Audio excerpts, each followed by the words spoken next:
Hey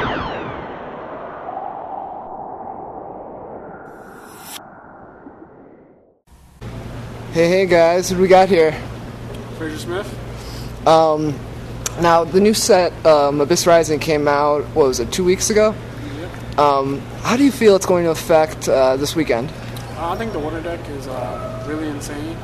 My only thing is that it being so hyped, like Dark World and Infernities, I feel like people are going to either main deck cards for it or side deck cards for it, like way too much because they're terrified by it. Right. And they don't really understand it. When people don't understand something, they just say, I'm just going to side like 10 cards for one deck.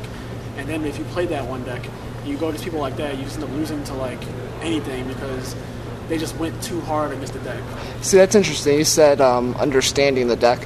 What advice would you give to people in terms of stuff like that, understanding certain decks? And I just actually wrote an article about the difficulty, like the best Yu-Gi-Oh decks right now. Mm-hmm. And like what I think is that every deck has a certain level of difficulty and how you pilot it and how you play it. It depends on how many decisions the deck has. Decks with more decisions are harder to play, and decks with less decisions are easier to play. What I think about like understanding the deck is that you should know your matchups. Like you should know what you should be siding before the tournament. You should not be siding like every round you play against like Gear or Wind Up. You don't know what you're siding yet. You just know like I have these cards in my siding for Gear, but I don't know what I'm taking out my deck. You should know that already.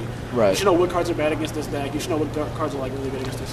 Do you think that's what separates a pro player from somebody who is on the cusp of possibly being a good player? I kind of just think that's like an average thing. Like I think that like everyone should just know already like what you're siding or what your matchups are. Like that should just be like a basic thing. Like it's not only the pros who should be like looking at matchups across the board. Like I know Windups has a terrible matchup against Dino Rabbit. Mm-hmm. So like with that being said, of course either some cards in my main deck or some cards in my side deck should be geared towards beating Dino Rabbit.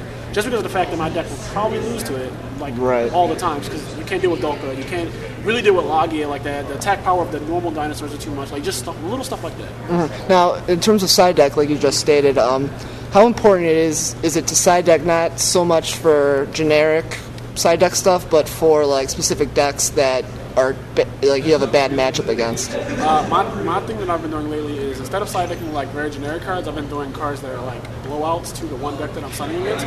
Like for instance, I saw Level M Area B and Windups. The reason why I saw Level M Area B is because it destroys the Dragon matchup and it destroys the Hero matchup. It's very, very good against that. And if you play like anti-meta or something like that, like they just get ruined by it.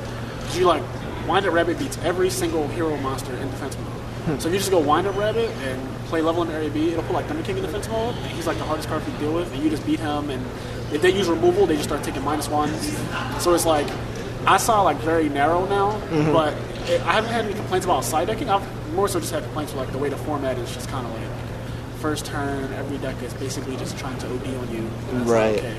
Some way you could play around a first turn, or is it just kind of like, if you go off first turn, that's pretty much it? Well, if you go off first turn, the person doesn't have a response. Usually you just won the game, and I think that's really annoying about Yu-Gi-Oh! Right now. Right. Almost every deck has like an absurd first turn play, and it's just kind of like decks used to require setting up to get to that point. Right. Like every deck, of course, had like a chance to open broken, but I feel like now the chance is like so high. Like you really can't say you got sacked to someone with Magician Shark first turn or two Shark. It's not really that low of a chance. Like it's pretty normal, like honestly, because they run 3 of everything. So it's not like it's completely like, oh my gosh, he's such a sack because he opened up these cards. Yeah. So like, I just feel like and I know I'm like focusing on windups a lot, but like it's a lot of decks. Like Gear opens up Gear armor like 4 back rows. And you're just like, that game is very hard to win now because how are you going to get to that armor if they have 4 back rows? Like if you didn't open up Dark Hole, then you're probably going to lose that game. Your first time is getting warning, you're boundless. Like you try to attack, you'll get Deep Prison of Mirror Force.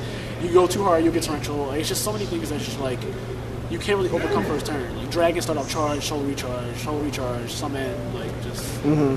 Now, an interesting thing that's been happening lately is the amount of traps people are running in their decks. Yes. Now, what do you think? Do you get the low trap count is better? Or I do you think that it's now what's scary is like Yu-Gi-Oh is now split.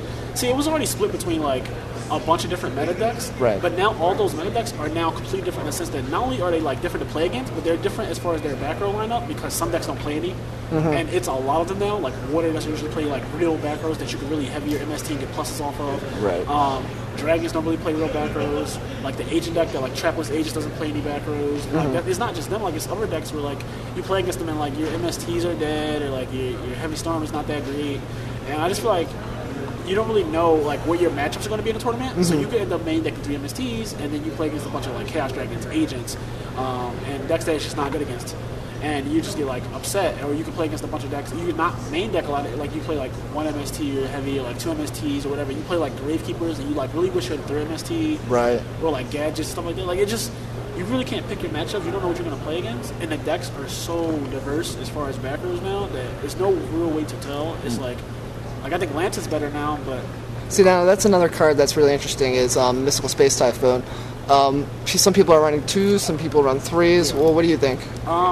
I never liked the card at 3. Like I like it at 2 because I like to, like, I want to see it. I don't want to see multiples of it. Right. Like I don't want to draw like 2 MSTs in my opening hand. Like I don't want that ever. So like I try to play only 2 of it because I'll get it when I like, hopefully when I need it, and like, you know, if I don't, then whatever. Like it shouldn't be that bad. But playing 3, what I found that kept happening to me was that they'll just like start beating me down, and I'll top like MST. Or I'll just have MSTs when they start their big play. Like they'll do a big play, and I'm just like, my back row's MST. And since you decide to just go for it and say, you know what, screw it, I'm just gonna go for it, because a lot of times you just gotta say, well, he has a back row, but who cares? Like if it's solid warning, I was going to lose the game anyway. So why not just go for it? Just go for it anyway. Now, where do you stand on end phase MSTs? Well, I don't usually set MST, so I don't get the chance to end phase MST a lot. Cause right. It's not even necessary. Like the back rows really aren't that chainable anymore. Like except compulsory. And so it depends on what deck you're playing. If you know that like Compulse is a card that can really ruin you, then you obviously set MST. Here's what I realized about the game right now. Thunder King is like the best monster to summon on the first turn, basically. With that being said, he's such a strong presence offensively and defensively that you can set MST when you summon him first turn. Right. You don't have, because he's already protecting like you. So then MST, like it is not really that bad. Whereas like I don't like setting MST if I go, let's say I'm playing Aegis and I go like summon Venus, they got you set MST. Like I feel like that doesn't really accomplish anything. Yeah. Like in phase MST there, like what are they going to really like compulse? Like you compulse Gachi, that's fine. Like you compulse Venus, that's also fine. But like I don't feel like I'm stressed to in phase MST anything. So I usually don't set it unless I have Thunder King in the field. In which case I feel safe because there's really nothing you can really do. Yeah. And it just keeps the pressure on. Like in phase MST with Thunder King in the field, like, oh man, you had a deep prison or like something you wanted to use, you're just like, I got you now, like immediately. Whereas I just don't feel a need to really set it. Also with the water deck, Biz Spear. You don't even want to set it if you know you're playing against water, because you have to wait till the end phase when not the end phase, but like when they're about to enter their end phase, they activate a Biz Spear and you have to MST it out of your hand. Like so you have to be able to know that kind of trick. Right. So I try not to set. I don't really set that card a lot. Now, do you have any predictions for this weekend? Do you have any decks that you think are going to top, win, I'm etc.? pretty sure Agents, Wind Up, Dragons, Water are still going to be like the top decks.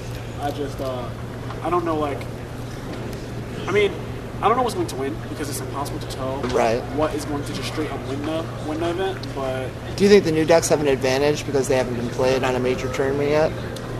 Like, I think that, yes, I absolutely do, because people don't know how, like, a lot of rulers, like Megalo, the Atlanteans, what part of the chain they're on, what part of his search is on, what happens if you have a Thunder King and a heavy infantry was discarded and it's going to, like, be chain like 3 and stuff like that. Like, people don't understand, like, how to form chains, how to activate Bispear correctly, how to use a Bispear as a Raigeki break if you have heavy infantry, you have a spike in your deck, you just, like, you summon Zenmighty, you have Shark, I just activate Bispear, summon Bispike, discard heavy infantry. Even though he doesn't get to search, I still pitch for the cost. I still pop your Zenmighty, and your Shark is just sitting down in your hand. So people don't, like, I watch people, they just lose, they're like, oh, I didn't have anything when you went Magician Shark, and I'm just like, well, you could have used the Bispear and brought out Spike and popped the Zenmighty, or like popped the Popular Peloton, and you know, there's all different parts of the turn.